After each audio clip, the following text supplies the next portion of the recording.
Mes amis, bien le bonsoir. Vidéo un petit peu spéciale, vidéo exceptionnelle. Il ne s'agira pas de crash cette fois-ci, en tout cas pas de crash dans le sens physique du terme, mais dans le sens moral. Ce qui s'est passé sur l'internet francophone ces derniers jours, surtout dans la niche qu'on appelle aviation, qui est une niche extrêmement petite, hein. On n'est pas nombreux, on se compte sur les doigts d'une main. Ce qui s'est passé, c'est vraiment un drame, c'est un désastre aérien, si vous voulez, de manière figurative. Que s'est-il passé? Il y a eu une campagne de cyberharcèlement, c'est comme ça que je l'appelle, c'est du cyberbullying, cyberharcèlement contre AT Chouette. Full disclosure, juste pour qu'on soit tous d'accord, je ne le connais pas, je n'ai pas de contact avec lui, je n'ai pas son email, son numéro, je ne lui ai jamais parlé, je suis abonné à son canal. Je regarde des fois ses vidéos liées aux accidents militaires. Généralement, j'évite de regarder ces vidéos quand il parle de dossiers que je vais moi-même aussi évoquer. Tous les youtubeurs font ça. C'est tout simplement pour éviter de se faire influencer par le contenu. Généralement, on regarde après, mais pas avant. C'est juste une sorte d'hygiène intellectuelle, c'est tout. Et généralement, j'apprécie son franc-parler, j'apprécie son travail. Bon. On sait, depuis toujours, je l'ai appris moi-même bien avant l'article de Mediapart, qu'il était parti en Chine. C'est quelque chose que je savais, c'est un lieu commun, n'est-ce pas? Mais il n'y avait pas de raison de l'attaquer sur ça. S'il avait fait quelque chose de répréhensible, j'imagine que les autorités françaises, que ce soit les autorités militaires, civiles, fiscales, autres, lui seraient déjà tombées dessus. Donc on imagine que c'est des gens très sérieux, c'est des gens qui savent ce qu'ils font. Ils vont pas attendre une campagne de cyberbullying, de cyberharcèlement sur YouTube pour se rendre compte que quelqu'un a fait quelque chose de délictueux. Dans le cas précis, il n'y avait rien de délictueux. Autrement, il serait déjà offert. Il ne l'est pas, à l'évidence. De toute manière, qu'il y ait des choses délictueuses ou pas, le tribunal populaire, le tribunal de YouTube, c'est généralement un mauvais tribunal.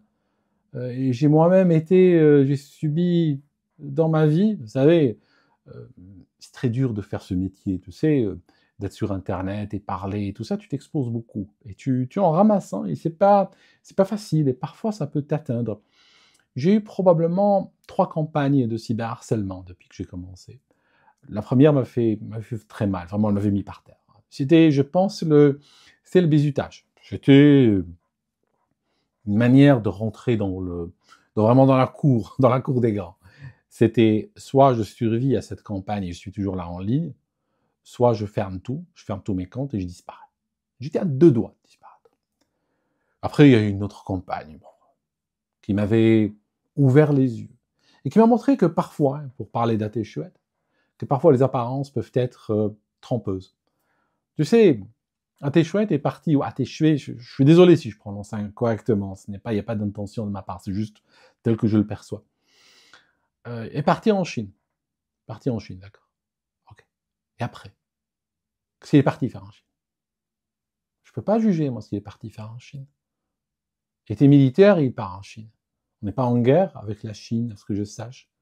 C'est un partenaire. Il y a énormément de partenariats militaires, économiques, des échanges de tout type avec la Chine.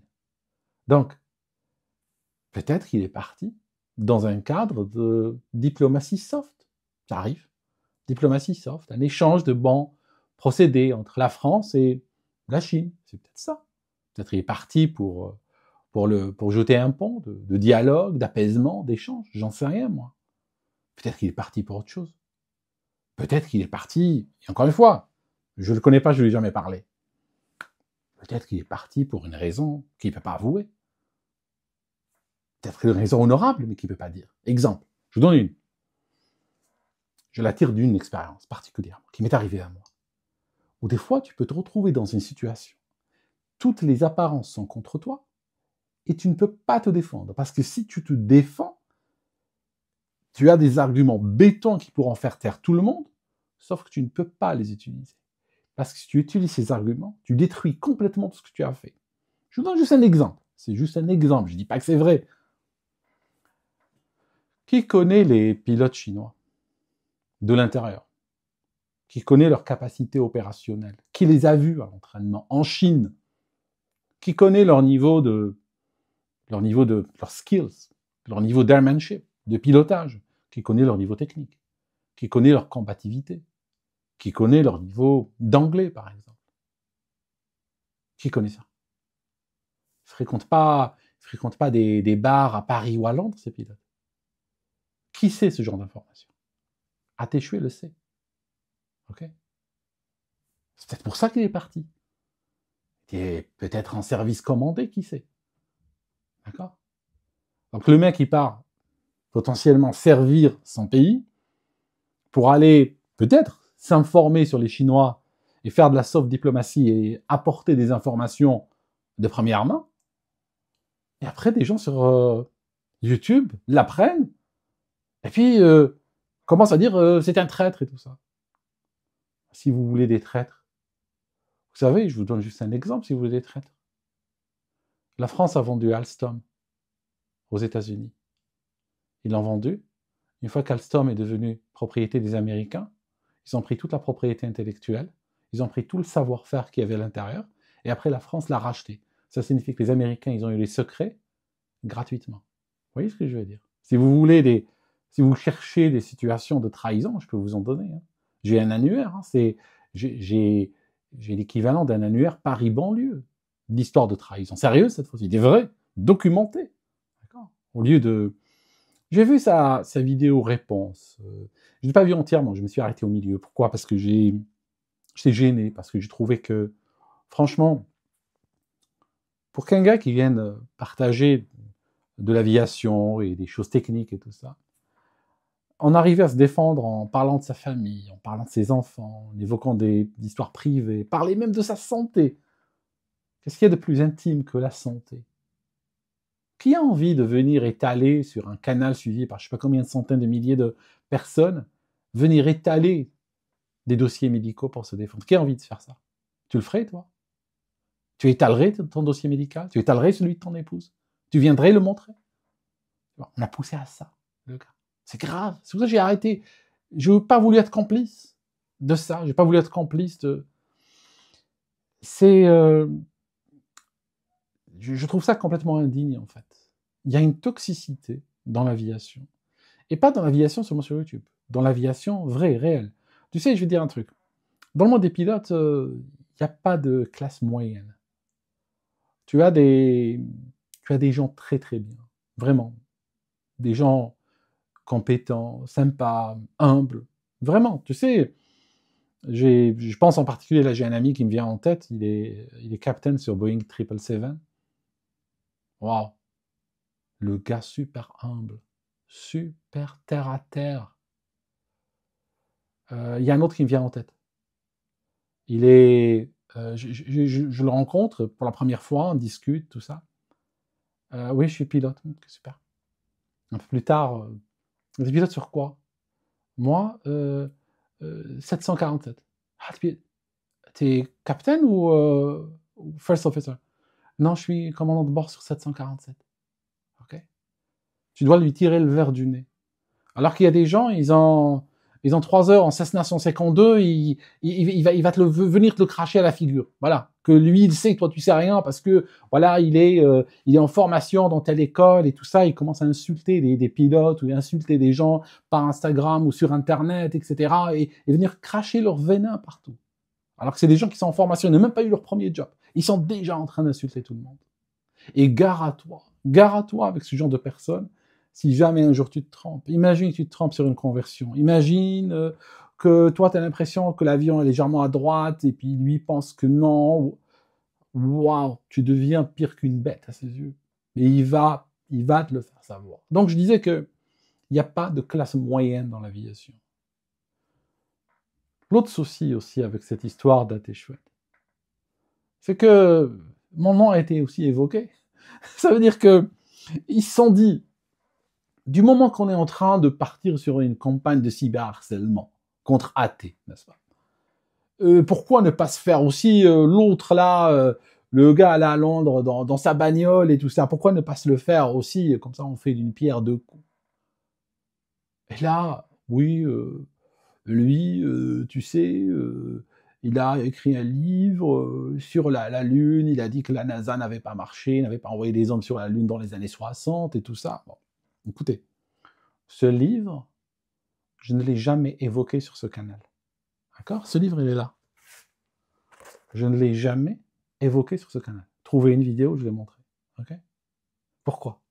Parce que sur ce canal, je voulais rester dans la doxa de l'aviation.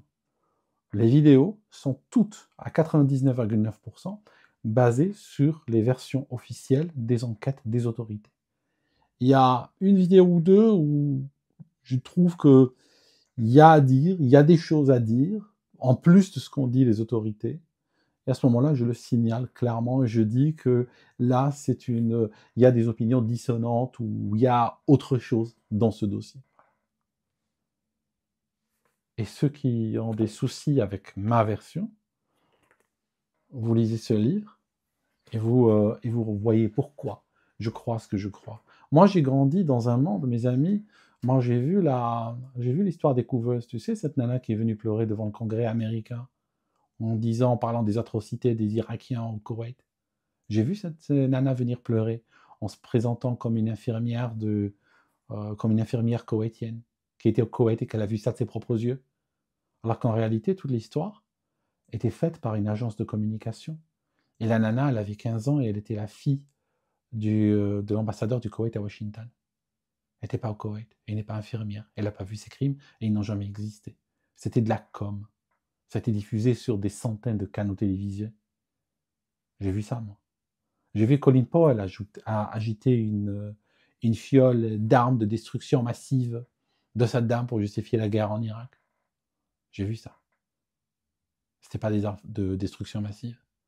Et les armes de destruction massive, à l'époque où Saddam les utilisait contre l'Iran dans les années 80, eh bien les Américains et les Allemands les lui fournissaient avec jour. À l'époque où il gazait les Kurdes, les Américains et les Allemands lui fournissaient du gaz. Okay. Donc, j'ai grandi dans un monde extrêmement cynique. Alors peut-être que toi, je ne sais pas quel âge tu as, peut-être que toi, tu as grandi dans un monde de bisounours. J'en sais rien. Moi, j'ai grandi dans un monde avec du mensonge littéralement chaque mois. Je peux te retracer toute ma vie et chaque mois, il y avait un scandale de mensonges d'État, de mensonges d'entreprise, de mensonges de banque, de mensonges politiques. Voilà. Des affaires sans arrêt. Donc tu comprends que, voilà, je pars perdant, hein, n'est-ce pas? Mais l'histoire, si elle t'intéresse, tu la lis dans ce livre. Okay. Il y a des gens qui vont venir me dire, oui, mais les Chinois, tout ça. Je vais te dire un truc, je vais te donner un truc intellectuel. Quand je défends une thèse, publiquement, en privé, je m'entraîne à défendre la thèse opposée, pour essayer de voir ce que mes détracteurs peuvent sortir comme argument. Et je vais te dire un truc. Le seul argument qui reste aux détracteurs, c'est tirer sur le messager. Moi, je ferais pareil à leur place. Si j'étais dans une scène et je devais défendre la version officielle de la NASA, je serais obligé de discréditer celui qui apporte la thèse. J'ai pas le choix, parce qu'il n'y a pas d'argument solide. Et autre chose, par rapport à la Chine. N'évoquez pas la Chine, moi je suis gentil, je veux que vous gagniez le débat, d'accord, contre moi. Donc, ne ramenez pas la Chine, s'il vous plaît. Parce que si tu ramènes la Chine, tu vas m'offrir ma défense sur un cadeau d'argent. Pourquoi? Parce que les Chinois, au contraire, au lieu de prouver que les Américains ont été sur la Lune, ils prouvent que les Américains n'y ont jamais mis les pieds. Pourquoi? Parce que les Chinois, quand tu regardes les résultats de leur mission, elles montrent la Lune est différente de ce que Apollo a montré. Ça veut dire quoi? Ça veut dire Apollo a montré la Lune non pas telle qu'elle est, parce qu'ils n'y ont jamais été, ils l'ont montré telle qu'on pensait qu'elle était dans les années 60. Par exemple, l'eau, alors qu'il y a des quantités monstres sur la Lune, ils n'ont jamais remarqué ça, alors qu'ils étaient sur place, les mecs. Les Chinois débarquent, ils voient tout de suite ça. Okay, il y a plein de choses qui ont été découvertes juste en envoyant des sondes sur la Lune que la NASA n'a pas vues, alors que, semble-t-il, ils avaient des mecs qui jouaient au golf sur place. Okay, donc, j'ai également été attaqué sur ça. C'est terrible, parce que tu sais, je vais te dire ce que ça donne en pratique. Même si je t'ai dit, j'ai été attaqué à de nombreuses reprises et qu'avec le temps, je deviens solide par rapport aux attaques, ça décourage. Honnêtement, je te dis, la vérité, ça décourage. Ça signifie que, tu sais, j'ai plusieurs canaux. Je fais de la politique, j'ai des canaux sur, canal sur le voyage, un canal sur, sur la toxicité de l'entreprise et tout ça, qui est une bataille vraiment qui me tient à cœur. Hein, tu sais, euh, j'allais dire un truc, mais je préfère le censurer. T'as vu comment... Voilà, ça c'est l'effet secondaire. J'allais dire on est marxiste ou on ne l'est pas. Hein, tu vois. Et je l'ai censuré, maintenant je le dis. Okay, il y a un combat que je mène. C'est un combat contre les forces de l'argent, contre les forces de l'entreprise qui broient des gens pour extraire le maximum de valeur et jeter, le reste, n'est-ce pas? Jeter le citron, écraser, le jeter à la poubelle et laisser aller chez le médecin ou laisser à la charge de la collectivité ou autre. Okay, donc c'est un combat que je mène.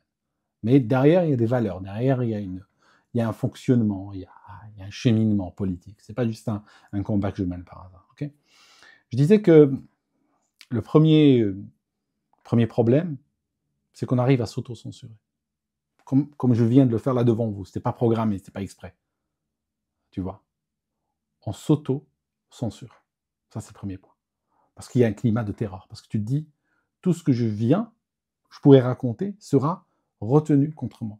Donc, par exemple, si demain, il y a une histoire, il y a, je sais pas, un incident aérien ou autre, et puis que je viens d'en parler, j'aurais peut-être peur. Je dirais, écoute, avec le climat de terreur qu'il y a, juste laisse pisser le cheval. Laisse passer ça. N'en parle pas. Vaut mieux pas en parler. Juste laisse, parce que il n'y a pas assez d'infos. Il y a des idées qui ressortent. Il y a des éléments qui ressortent. On prend beaucoup de risques pour sa gueule, vous savez. Parce que quand il y a une nouvelle histoire qui commence, et on vient intervenir, moi j'interviens toujours, et d'ailleurs AT fait pareil, avec énormément de... On fait attention, on fait gaffe, voilà, ça pourrait utiliser le conditionnel, on vous dit il n'y a pas d'information, on est encore au début, c'est encore spéculatif ce que je vous dis, tout ça. Mais malgré tout, si jamais par hasard, plus tard, on découvre qu'on a eu faux, ben voilà, gare à toi. Hein. Après, c'est le lynchage. Après, on est capable de prendre des vidéos que tu as enregistrées 2 heures après l'événement pour les retenir contre toi 2 ans plus tard quand l'information est connue avec plus de profondeur et plus de détails. Tu vois, donc on peut en arriver des fois à dire vaut mieux pas toucher. Tu vois. L'autre problème, c'est que des fois ça décourage. Des fois, tu sais quoi? J'ai envie de faire une vidéo sur l'aviation. Je me dis juste, laisse tomber, comme ils sont en train de s'entre-déchirer, comme c'est en train de partir dans tous les sens. Juste laisse tomber le canal d'aviation pour l'instant, fais autre chose. Fais une vidéo sur la politique, commente sur l'arrivée de Trump aux États-Unis, fais autre chose, mais juste évite l'aviation pour le moment. Et le résultat net, c'est quoi? Le résultat net, c'est moins de contenu francophone dans la niche aviation. Car c'est tout. Voilà. Et c'est tout le monde qui subit. Tu vois? Moi, par exemple, en tant que créateur de contenu, ça me donne moins envie de vivre cela et de créer et de mettre des choses en ligne et venir apporter un contenu de qualité. Et puis pour le public, ben, ça fait des gens qui viennent sur le canal, qui regardent, puis non, il n'y a rien de nouveau. Okay, ça.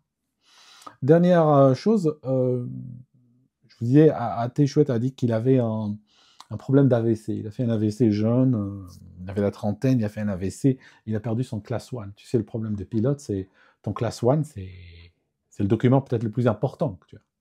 C'est ton certificat médical qui te permet de travailler. Si tu ne l'as plus, t'es, entre guillemets, foutu. Et d'ailleurs, certaines vidéos, vous me voyez dans un simulateur d'Airbus, certaines vidéos. Sur une ou deux, par exemple sur celle où je le pose à, je crois, Innsbruck, le A320, d'accord? Eh bien, il y a, à ma gauche, un instructeur. Et cet instructeur était un pilote de British Airways. La trentaine, comme AT, il a fait un AVC. Qui à l'aéroport est tombé, tac, se retrouvé à l'hôpital. Bien entendu, il a perdu son Class 1, et c'est pour ça qu'il était devenu instructeur simulateur. Eh bien, après des expertises et des contre-expertises et tout ça, il vole aujourd'hui. Okay, il est sur A320 chez British Airways. Juste pour dire, pour passer ce message d'espoir que c'est possible. Que c'est possible. Il suffit juste de se battre, il suffit juste de demander des contre-expertises, et aujourd'hui, on a suffisamment de scanners et de machins et tout ça, pour revoir et dire, cette personne, malgré ce qu'elle a fait dans le passé comme incident, n'a pas plus ou moins de risque que toute autre personne lambda de refaire la même chose. Parce que, quand on regarde, il n'y a plus rien. C'est complètement guéri. Voilà.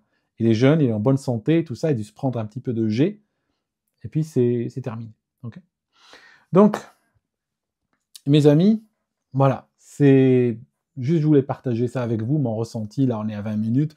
Je peux vous en dire plus, mais je crois que j'ai dit l'essentiel.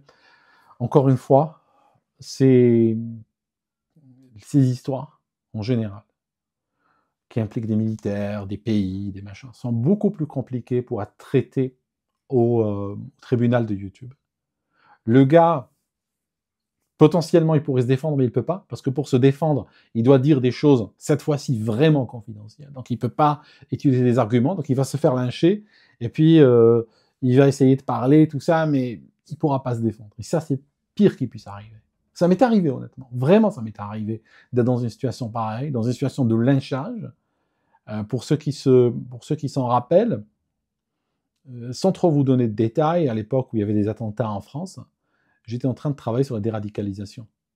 Et j'ai aidé beaucoup de gens à se déradicaliser, ne pas partir en Syrie, renoncer à la violence, etc. Vraiment. Et je le faisais sous la menace légale. J'ai reçu des plaintes contre moi, menaces de mort à l'époque, des menaces extrêmement pointues, extrêmement précises.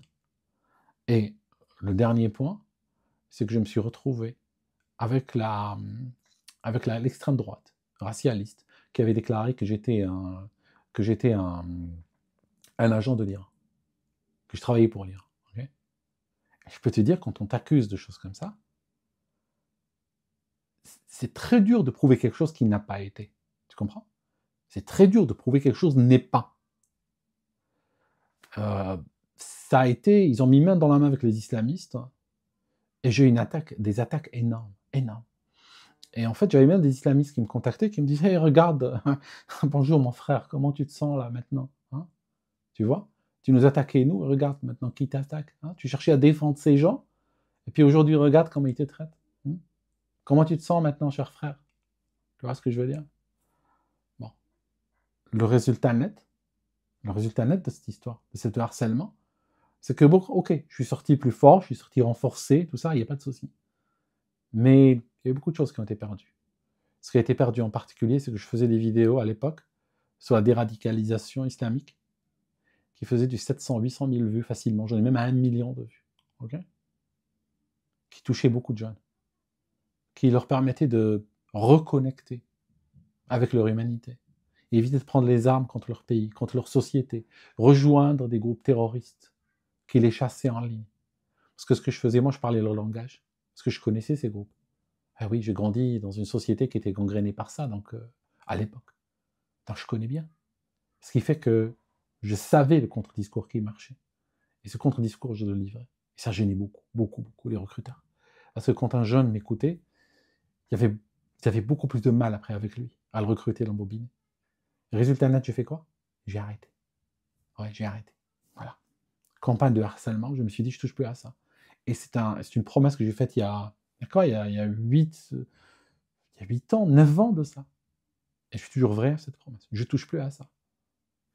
Aujourd'hui, même les islamistes, quand ils me croisent, dans des pays et d'autres, ils me voient. Salut, ça va. Ils me reconnaissent, mais je ne suis plus un danger pour eux, ils le savent. Je ne suis plus menacé, je suis tranquille. Et puis voilà. Mais regardez ce qu'on a perdu. Regardez l'action qui a été perdue. C'est terrible quand même. Juste pour du harcèlement en ligne, voilà. Terminé. Donc, mes amis, merci d'avoir écouté cette vidéo jusqu'ici. C'est une vidéo un peu spéciale. Hein. Je suis désolé de venir ici livrer mes états d'âme. Vous auriez préféré que je vous parle d'un crash aérien. D'accord Pour le juge UR à propos, je vous avais dit que... C'est pas pour dire oui, j'ai raison, c'est pas ça, mais je vous avais dit que les boîtes noires seraient vides. Vous vous rappelez dans la dernière vidéo, je vous avais dit que les boîtes noires, quand on les trouvera, seront vides. On les a retrouvées et elles sont vides. Les 4 dernières minutes ne sont pas enregistrées du tout.